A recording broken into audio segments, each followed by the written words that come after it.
말씀은 창세기 7장 1절로부터 5절까지만 같이 보도록 하겠습니다. 여호와께서 노아에게 이르시되 너와 내 온 집은 방주로 들어가라. 이 세대에서 내가 내 앞에 의로움을 내가 보았음이니라. 너는 모든 정결한 짐승은 암수 7씩 부정한 것은 암수 2씩을 내게로 데려오며 공중의 새도 암수 7씩을 데려와 그 씨를 온 지면에 유전하게 하라. 지금부터 7일이면 내가 40주야를 땅에 비를 내려 내가 지은 모든 생물을 지면에서 쓸어버리리라. 다 함께 노아가 여호와께서 자기에게 명하신 대로 다 준행하였더라. 아멘. 우리가 방금 이제 읽은 노아의 홍수 심판 다 읽지는 않았습니다. 왜냐하면은 노아의 홍수 심판은 예수 안 믿는 사람들도 한 번쯤은 들어봤을 이야기일 것이기 때문에 그래요. 우리가 알아야 될 상식 중에 하나는 뭐냐면 노아의 홍수 심판 이야기는 고대 문헌들의 곳곳에서 많이 등장하는 이야기입니다. 노아의 홍수가 아니라 대홍수에 관련된 기록은 많이 돼 있어요. 길가메시 서사시는 유명한 좀 그 문헌이고, 뭐 아트라시스, 수메르, 라스시무르, 뭐 아프리카, 중동, 또 아시아 곳곳에서 대홍수에 관련된 기록들이 고대의 기록에 기록될 수 있는 곳에는 기록이 돼 있어요. 이것에 대한 부분에 대해서 사람들은 두 가지 반응이 있습니다. 첫 번째 반응은 정말로 이 홍수가 있었기 때문에 사람들이 그것을 보고 증거를 써놓은 것이지 않겠느냐 하는 게 첫 번째 반응, 우리가 이제 좋아하는 반응이죠. 두 번째 반응은 사람들의 마음속에는 신이 진노하여서 언젠가 한 번은 이 세계를 물로 심판했을 것이다 라고 사람들이 그냥 상상했을 것이라고 반응을 하는 사람들도 있어요. 자, 이런 얘기가 있든 저런 얘기가 있든 이런 얘기들이 고대에 다 있었고, 또 그런 가운데 모세는 이 말씀을 특별히 여러 의도를 가지고 이 노아의 홍수가 여기에 기록되게 해놨습니다. 그전에는 이렇게 쭉 족보들이 이어지다가 노아의 홍수 얘기는 갑자기 이렇게 길어졌어요. 그러니까 특별히 이 부분은 중요한 얘기인 거예요. 노아의 홍수를 지금 썼을 때에는 독자들이 있습니다. 그냥 독자 없이 쓰는 것은 없어요. 이 독자가 누구겠습니까? 첫 번째로는 출애굽 이스라엘이죠. 출애굽 이스라엘에게 노아의 홍수 이야기가 반드시 필요하니까 넣겠죠. 왜 노아의 홍수가 필요했을까요? 뭐 그걸 왜 써놨는지는 성경에 나와 있지는 않지만 노아의 홍수 이야기가 쓰여져야 되는 이유가 있어요. 왜냐하면 하나님의 말씀에 보니까 이 창세기 1장부터 지금 7장까지만 넘어와도 이 이스라엘 백성들이 알아야 될 게 뭐냐면 하나님이 만드신 이 인간은 본래 하나님께서 함께 하시길 원했다. 그런데 이 죄 때문에 하나님께서 그들을 하나님이 거하시던 곳에서 내모신 거고, 이제부터 하나님이 만날 곳은 이 에덴 동산과 같은 곳은 아니더라도 하나님이 성소를 통해서 우리와 만나 주실 것이라는 것을 이스라엘 공동체는 알고 있었죠. 그런데 이 이스라엘 공동체가 마음에 지금 붙들어야 될 것은 무엇이냐면 이 세상은 다 죄로 관영하였었고 그로 인하여 하나님이 한 번 심판했었다. 그리고 노아의 홍수 이후에 하나님이 약속한 백성들, 특별히 아브라함과 이삭과 야곱을 통하여 하나님이 언약하신 바로 너희들 이스라엘 백성들이 지켜야 할 것이 있는데 그게 바로 뭐냐면 율법이라는 거예요. 말씀. 이 말씀을 너희가 지켜 행해야 한다.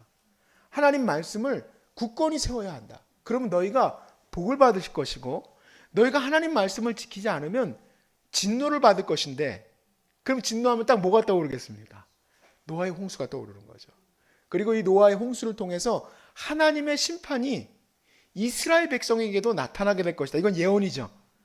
그래서 이스라엘 백성이 하나님의 말씀을 듣지 않게 되면은 하나님이 땅에 흩어버리실 것이고, 그리고 그때에는 땅이 진동하는 것과 같고 또 하늘의 해가 없어지는 것과 같이 크고 두려운 날이 임하게 되는 것이다 라는 거예요. 그러니까 이스라엘 백성은 이 노아의 홍수를 읽으면서 노아의 홍수가 있었네 없었네 얘기가 아니라 뭘 들어야 되는 겁니까? 하나님 말씀을 우리가 잘 지켜야 된다라는 거겠죠. 하나님 말씀을 잘 지켜야 된다는 거예요. 아마 모세가 이 말씀을 전해줬을 때에는 이스라엘 백성들은 대홍수가 있었는지 없었는지도 몰랐을 수도 있습니다. 자료가 없으니까. 아니면은 이집트가 워낙에 그 기록 문화라든지 또 문명이 발달된 곳이니까 히브리 노예들 중 가운데는 혹시 그걸 들어봤던 사람들도 있을지도 모르겠어요.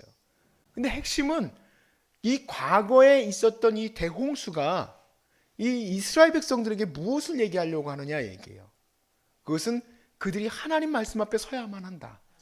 그렇지 않으면 하나님이 이 땅을 심판하실 것이라는 얘기죠. 근데 이 경고에 대해서 사람들이 중요한 게 있습니다. 이 노아의 홍수가 말하려고 하는 게 뭐냐는 거예요. 바로 이 부분이죠. 근데 노아의 홍수는 제가 생각했을 때는 손가락이에요. 가리키는 방향을 봐야 돼요. 도대체 이 노아의 홍수가 뭘 말하려고 하는 것이냐. 그런데 여러분, 제가 이렇게 보니까요, 노아의 홍수 이 본문을 다루는 거를 다른 분들이 설교하거나 이런 것들을 보게 되면 과학적으로 뭘 자꾸 증명하려고 그래요. 손가락을 자꾸 분석해. 가운데 손가락이 25도 정도 됐습니다. 35도 정도 됐습니다. 그게 중요한 게 아니잖아요. 그래서 노아의 홍수에 과학적으로 과연 그때 당시에 있었던 짐승들이 다 들어갈 수 있을 정도로 정말 큰 건가? 과연 그때 당시에 과학적으로 그것을 지을 수 있는 기술이 있었었는가? 아, 역청이 있고 뭐가 있고 뭐 나무가 있고 3층으로 구조가 돼 있고 이러니까 이것은 그렇게 할 필요가 없어요. 노아의 홍수가 가리키는 것을 우리가 보면 되는 거예요. 예수님께서 노아의 홍수 이야기를 통해서 우리에게 하시는 말씀이 있어요. 누가복음 17장 26절에서 27절을 보세요. 예수님은 이걸 가지고 뭐 40분 50분씩 이게 과학적으로 맞네 안 맞네, 실제로 아라랏산에 노아의 방주가 있네 없네 할 얘기가 필요 없어요. 대홍수가 있었네 없었네 해서 뭐 우리나라 전 지구의 판 구조가 바뀌었네 안 바뀌었네 할 필요가 없어요. 예수님은 딱 두 구절로 끝내세요. 노아의 홍수의 핵심을 얘기하시는 거예요. 우리는 그 말씀만 들으면 되는 줄로 믿습니다. 노아복음 17장 26절에서 27절에 보니까 노아의 때에 된 것과 같이 인자의 때에도 그러하리라. 노아가 방주에 들어가던 날까지 사람들이 먹고 마시고 장가들고 시집가더니 홍수가 나서 그들을 다 멸망시켰다라는 부분입니다. 그 다음 본문도 똑같은 내용인데 예화만 다릅니다. 이 본문에서 하고 싶으신 얘기가 뭘까요? 하나님의 심판은 부지불식간에 임하게 될 것이다. 반드시 임하게 될 거라는 얘기죠. 그리고 그때의 사람들의 반응은 노아의 홍수 때처럼 시집가고 장가가고 지 할 거 다 할 거라. 그러니 이 구원의 문이 중요해요. 노아의 방주의 문은 뭐 사람들끼리 또 갑론을박입니다. 도대체 이게 몇 년 동안 만들어진 건가? 이 선박이 120년, 100년, 80년 여러 의도가 뭐 다 자기들 나름대로 해석을 합니다. 저는 120년이 걸렸든 130년이 걸렸든 그게 중요한 게 아니에요. 중요한 건 오랫동안 만들었다는 거예요. 오랫동안 만들었고 그 문을 열어놓으시고 닫으시는 건 하나님이셔요. 그 구원의 문이 열렸습니까? 닫혔습니까? 열려 있어요. 그 방주를 제조하는 동안은 열려 있어요. 그래서 누구든지 자기가 죄인인 것과 하나님이 심판할 것을 깨닫고 그 방주가 가리키고 있는 그 손가락을 보고 또 그 노아의 당시나 이스라엘의 출애굽 당시나 또 이후에 수없이 많은 사람들도 똑같이 노아의 방주를 다 보는 거예요. 저거 왜 만드는 거지? 저걸 어떻게 만들지? 저게 진짜 만들 수 있을까? 그게 아니라 하나님이 지금 구원의 문을 열어놓았다는 것을 보아야 되는 거죠. 하나님이 구원의 문을 열어놓았다는 거. 많은 짐승들을 거기에 들어오게 하셨습니다. 만약에 여기 있는 우리 소중한 사람들 공동체가 전부 회개하고 못된 짓을 하다가 회개하고 거기 들어가겠습니다. 그러면 하나님이 아이고 아니다. 거북이들을 살려야지 너희들을 살리면 안 되겠다. 그러시겠습니까? 아니죠. 얼마든지 하나님이 지으신 그런 피조물들을 죽이시더라도 우리를 살리실 거예요. 그 큰 방주에 예수님은 딱 노아만 구원받았음을 얘기하고 있어요. 베드로도 똑같습니다. 베드로도 노아의 홍수에서 얘기하고 싶은 것은 노아 가족밖에 구원받지 못했다는 얘기예요. 우리는 노아의 홍수에서요, 중요한 것을 보아야 합니다. 그것은 바로 뭐냐면 하나님께서 우리를 향하신 이 구원의 문이 아직은 열려 있다는 겁니다. 그리고 두 번째는 하나님께서 반드시 심판하실 거라는 거예요. 하나님이 이 땅 가운데 진노를 퍼부으실 때에 우리가 구원받을 수 있는 유일한 길은 예수 그리스도의 십자가밖에 없습니다. 예수 그리스도의 십자가밖에 없어요.